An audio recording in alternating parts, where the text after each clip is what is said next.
Okay, let's talk about glands, and glands specifically as it relates to the epithelial tissue. Um, why do we name these, or why are these glands? Well, glands secrete a substance, okay, and it moves to a different location. On these two pictures that you see, the top one being a it's a compound gland. The bottom picture is going to be more of a simple gland. Obviously, you can just see one little area, and this one has much more areas.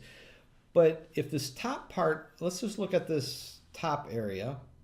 So let's say we can, if this is your skin in this area, okay, so this is your external surface, you can see that this has an area that allows the secretions to go to the external surface. So if we're looking at, well, this would be simple squamous epithelium, but let's just go with this for right now.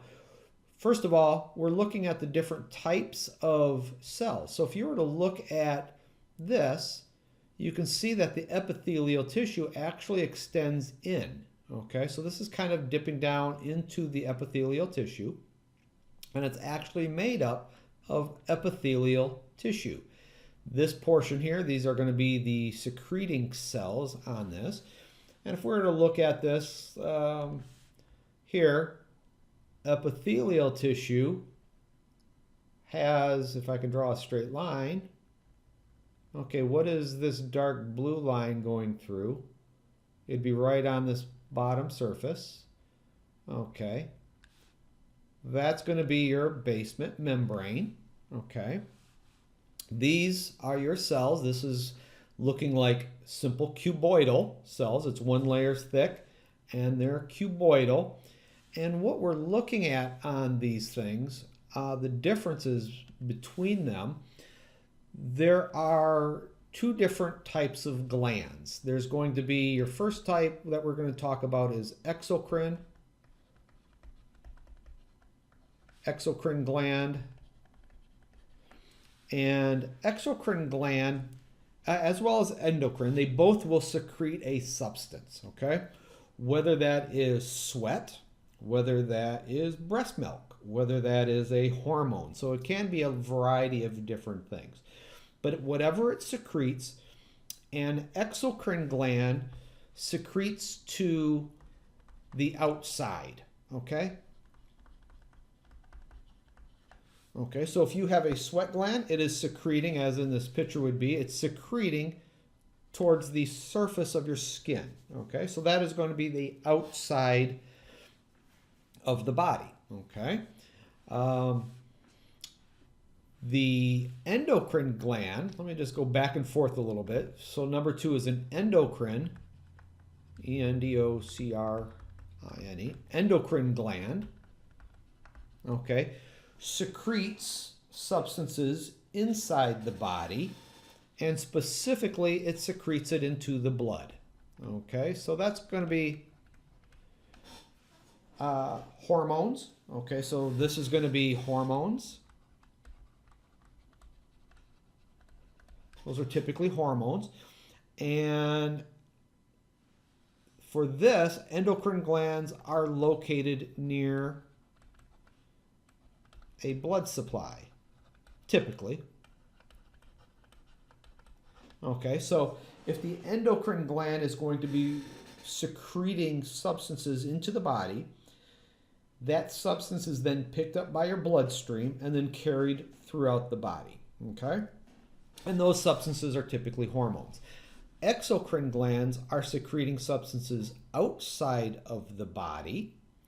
So you're and they're also associated with ducts. D-U-C-T-S, okay? So epithelial tissue, we know that it has a basement membrane. That's that dark blue line. And then on the apical surface or the luminal surface, okay, this is going to be the luminal surface. Now what the ducts, D-U-C-T-S, that's really spelt bad, so let me do this. D-U-C-T-S, okay? What the duct is, that is this section here. Okay, so this is a duct. A duct is a tube connecting the glandular tissue, which is the stuff down in here. That's all glandular tissue. It secretes substances into the luminal space, carried via the duct out of the body. Okay. Now, in this case, I'm representing the skin, but an exocrine gland can also secrete what we would typically think inside the body. So, an exocrine gland, an example of that would be the pancreas. The pancreas is both an endocrine and an exocrine gland. Anybody familiar with diabetes knows that your pancreas is responsible for secreting insulin. Well, insulin is a hormone, and when the pancreas secretes that, it's picked up by your bloodstream and then carried throughout the body.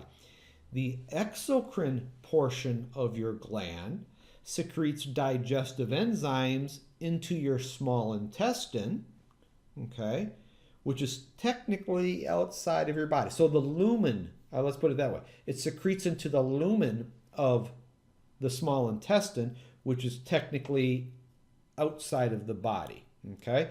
And the pancreas has a duct, a tube that the digestive enzymes go into, and then that tube leads to the small intestine or the duodenum. Once we review the endocrine system towards the end of the semester, we'll get into that. But this is your basic description of glands, and it's associated with the epithelial tissue. Once we get into more of the integumentary system and we're talking a little bit about more glands, we'll go into more detail on that one. So until then, I think we are done with this one, and I will see you in class. Thank you.